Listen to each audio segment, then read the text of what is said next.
Saudações memiárquicas, eu sou Rodrigo Goulart, este é o canal Memiarquia e o vídeo de hoje ele tem como título O Paraíso Perdido, o Brasil no olhar dos portugueses no século XVI. Então a nossa conversa hoje, ela trata de como os portugueses que estão chegando nesse território, que está se tornando o Brasil no século XVI, entendiam essas terras onde nós estamos aqui no Brasil. Que imagens, que leituras, que produções, principalmente escritas, que vai ser a temática desse vídeo, esses portugueses que aqui chegaram, produziram sobre essas terras, sobre a natureza, sobre os habitantes que aqui estavam no século XVI, que é o século do 1500. Lembro que aqui no canal nós temos uma playlist sobre história do Brasil colonial, então procure para você complementar as informações deste vídeo em que nós que estamos conversando agora. Então esses portugueses, é bom que lembremos, eles estão vindo para cá por dois empreendimentos. Um empreendimento material e o outro empreendimento espiritual, podemos dizer dessa forma.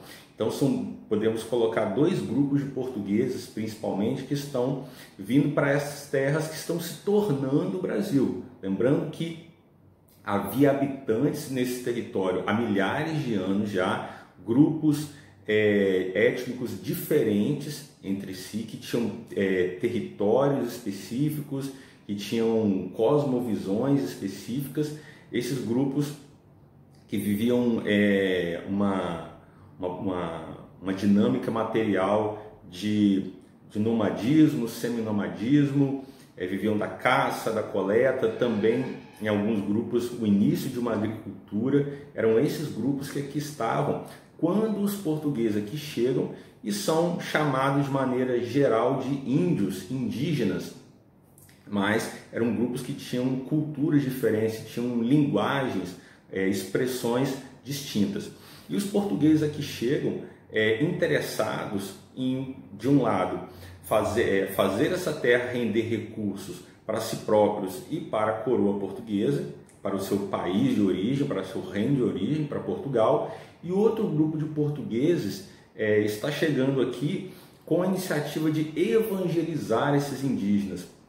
Ou seja, os portugueses que estão chegando aqui no século XVI e nos séculos posteriores até o século XIX são portugueses católicos. A Europa, boa parte dela era católica, e principalmente a Península Ibérica, Espanha e Portugal, que inicialmente são, no início do século XVI, são os donos, se tornam os donos disso daqui pela conquista, pelas armas.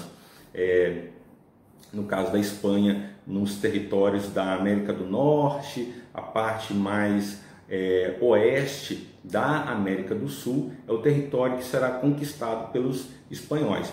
E essa beira, nesse trecho a leste da América do Sul, fica com o território português, fica como domínio de Portugal.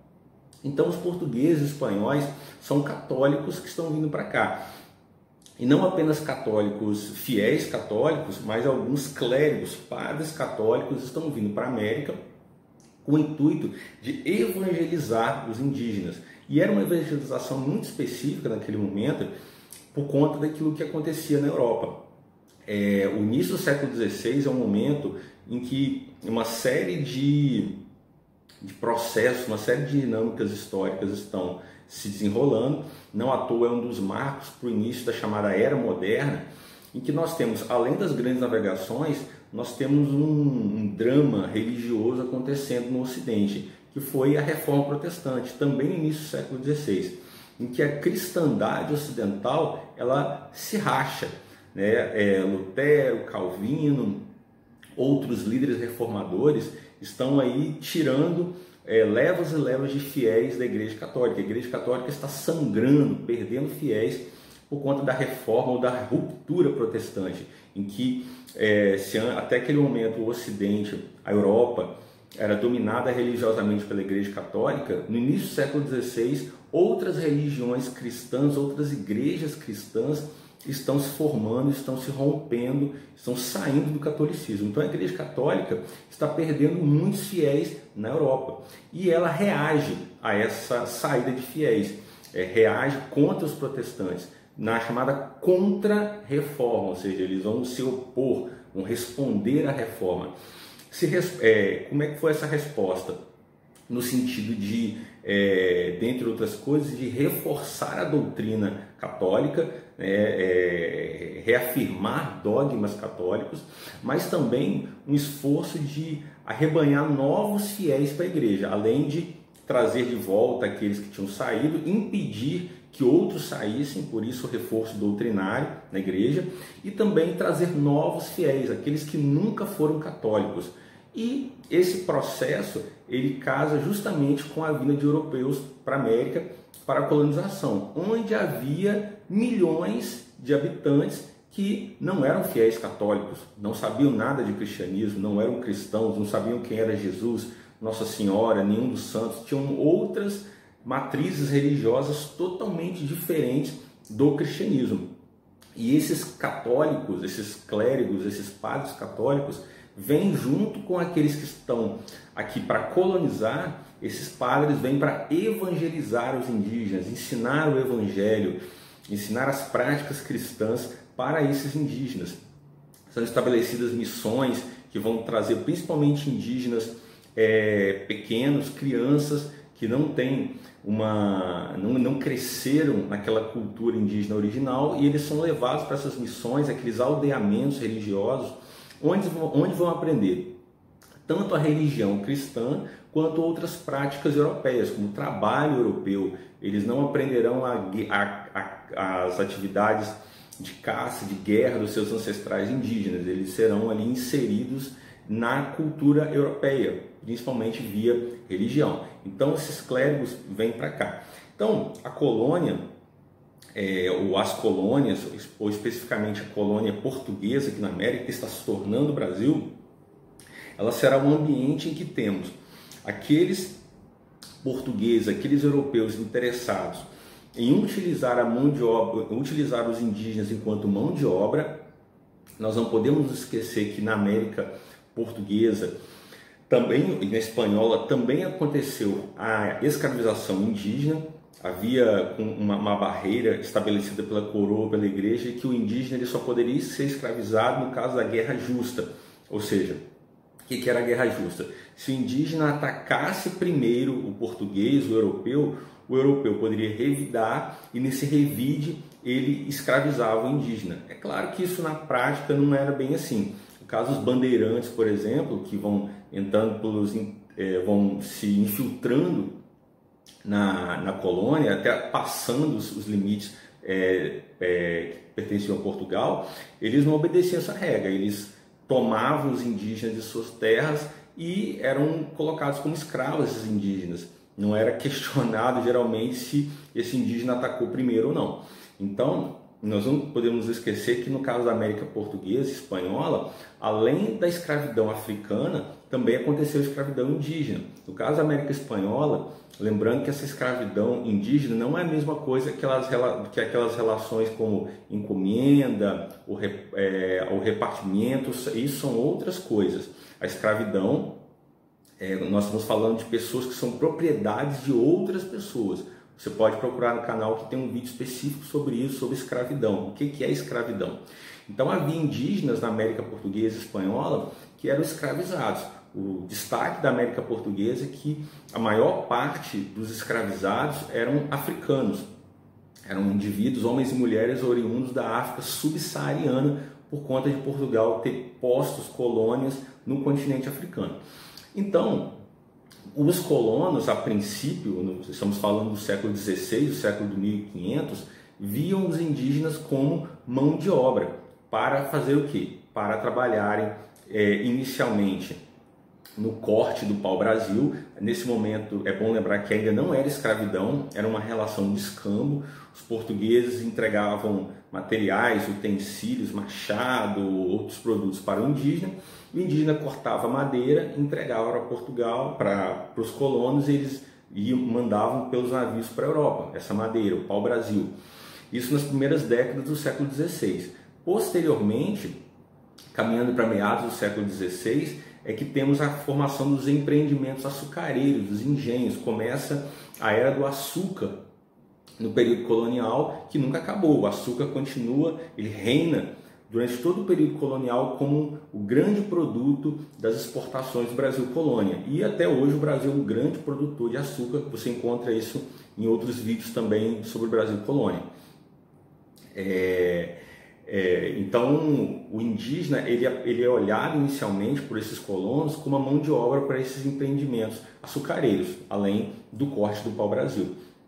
Só que para o outro grupo de europeus que vêm para cá, de portugueses que vêm para cá, os religiosos, os indígenas também são observados, são vistos como aqueles que podem ser novos católicos, né? Que é por aquele contexto da contra-reforma que nós explicamos. Então, esses indígenas são vistos tanto como mão de obra e também como novos fiéis católicos, novos católicos a serem catequizados, a serem cristianizados por esses religiosos. Então, essa é a visão que os portugueses têm dos humanos que aqui estavam no momento desse encontro não tão pacífico entre europeus e habitantes originários da América. Só que, passando para um outro ponto, também havia uma leitura por parte desses portugueses do ambiente que aqui existia, e isso é totalmente relacionado com a visão dos portugueses em relação aos indígenas. Por quê?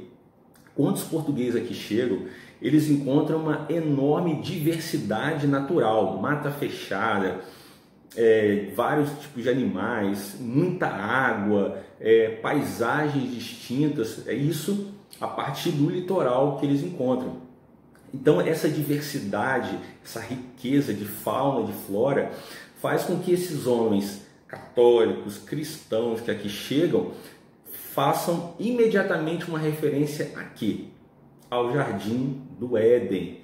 Se nós lembrarmos lá da Bíblia, no livro de Gênesis, no iniciozinho, em que, segundo o relato, Yahvé, Jeová, a divindade hebraica que é tomada pelos cristãos, depois ele cria o universo, cria este mundo, e o ápice da criação desse mundo, em termos de ambiente, foi o tal do Jardim do Éden, com a riqueza de fauna, de flora, diversidade de vida, onde a divindade coloca o primeiro casal de seres humanos, Adão e Eva, que, segundo o relato bíblico, estavam nus e não se vergonhavam de sua nudez. E o que os europeus encontram aqui? Riqueza de fauna, de flora, diversidade natural e seres humanos, homens e mulheres, nus, e não se envergonhavam disso. Então, automaticamente, os portugueses, padres e não padres, fazem essa ligação disso daqui, dessa paisagem natural e humana que eles encontram, com o Jardim do Éden. Então, era muito comum nos relatos dos europeus que vêm para cá, de viajantes, de religiosos, de colonos, de um relato que era encharcado pela ideia da edenização, ou seja, o entendimento disso daqui, dessas terras aqui, como um novo Éden. Lembrando que a cosmovisão desses europeus ela é cristã, então por isso o link com o Jardim do Éden. E esse indígena que está aqui, ele é observado, ele é entendido como, em primeiro lugar, como um ser ingênuo. Por quê? Adão e Eva, eles estavam no jardim, enquanto estavam no jardim, eles não tinham pecado, segundo a Bíblia, né? Eles passam a ter o pecado no momento que eles desobedecem, como do fruto da árvore proibida, como diz lá no livro de Gênesis. Então, para os portugueses, esses indígenas que estão aqui, nus, não se envergonhavam de sua nudez, cercados dessa natureza diversificada e rica, eles automaticamente ligam a imagem desses indígenas com a imagem de Adão e Eva. Então, para os portugueses, esses indígenas eram ingênuos. Ao mesmo tempo, aí é uma visão que vai um pouco para além dessa visão cristã, é que além de ingênuos, esses indígenas também eram vistos como uma dimensão de animalidade, de bestialidade. Por quê? Esses indígenas, eles estavam antes de todo o progresso, de toda a civilização humana, isso na visão dos portugueses. Por quê?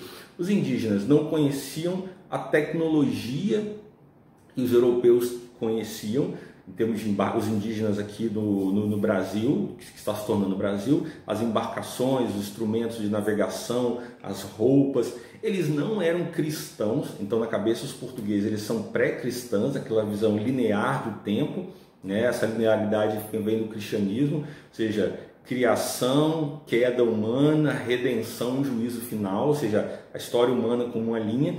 Então para os portugueses, os indígenas, eles estavam antes da redenção feita por Cristo, por Jesus, a salvação. Então esses indígenas eles eram pré-civilizados. Lembrando que para esse europeu, para esse português que aqui está, o que é ser civilizado? Trocando em miúdos, ser civilizado é ser europeu, ou seja, cristão, morar nas cidades cristãs, fazer comércio, usar moeda. E os indígenas não faziam nada disso. Viviam da caça, da pesca, da coleta, repetindo, tinha uma agricultura, em alguns grupos já desenvolviam uma agricultura inicial, eram nômades ou seminômades, não tinham roupa, não eram cristãos. Então para os europeus, eles eram pré-europeus, pré-portugueses. Ou seja, havia uma leitura desses indígenas enquanto seres primitivos, ou seja, primevos, anteriores, ou seja, atrasados, né? Então, ao mesmo tempo que o indígena, por esses europeus no século XVI, era visto como um ser ingênuo, ele também era visto como um ser atrasado, primitivo, bestial. Em alguns relatos falam até que esse indígena estava em algum lugar entre o humano e o animal. Ele não era considerado um animal, mas também não era um ser humano pleno. Como é que ele se tornaria um ser humano pleno? Se ele se tornasse cristão, vestisse as roupas cristãs, importante, falasse a língua europeia, o português, no caso aqui do Brasil, que está se forjando, aí ele deixaria de ser primitivo. E um ponto importante, que é um ponto da materialidade, o fato desse indígena que aqui estava, ele não aproveitar as terras que eram aparentemente tão ricas em termos de produção, porque o indígena, ele tocava a natureza, mas de uma forma muito pontual, caçava um bichinho aqui, colhia um fruto ali, abria uma pequena clareira para plantar, e depois da terra esgotada ele ia para um outro local e aquela terra se recuperava, ou seja, havia uma grande intensidade de não toque, de não mudança nessa natureza por parte desses indígenas. Havia um equilíbrio muito grande desses indígenas com essa fauna e com essa flora. Então, aquilo que eu estou chamando de equilíbrio, para aqueles portugueses era entendido como um não aproveitamento. Olha quanta terra, quanta água. Isso poderia tudo virar o quê? Lavoura de açúcar, plantar açúcar e depois gado, mandioca, tabaco, outras coisas. Então, para o português, o indígena, ele não aproveitava essa terra, ele estava jogando fora essa terra, ele estava perdendo tempo aqui. E para o português, isso era uma justificativa para essa terra ser tomada pelos europeus. Bem, se o indígena está aqui e não aproveita, ele está desperdiçando essa terra. Então eu, português, que tenho a tecnologia, que sei mais que eles, que estou mais avançado que eles, isso português pensando, vou tomar essas terras. E é justamente o que o português faz. O que o português fez. Ele toma essas terras, né, pela força, expulsa esses indígenas para o interior, escraviza outros são integrados pela força, mulheres são tomadas. Esse é o processo de conquista dessas terras aqui, um processo de conquista que teve a resistência, você pode procurar nos outros vídeos sobre o Brasil Colônia, mas foi um processo tenso, né, nessa relação entre portugueses e indígenas. Então essas eram as leituras que esses portugueses que vêm para cá no século XVI faziam dessas terras. Então essa é a nossa reflexão de hoje, espero que vocês tenham gostado. Se gostaram, deem o seu joinha, inscrevam-se no nosso canal, divulguem o nosso canal. ative o sininho para receber as notificações de novos vídeos e sempre lembro, Memerquia também está no Instagram e no Facebook. Nos acompanhe por essas outras redes sociais, tá bom? No mais, um grande abraço, fiquem bem e até a próxima.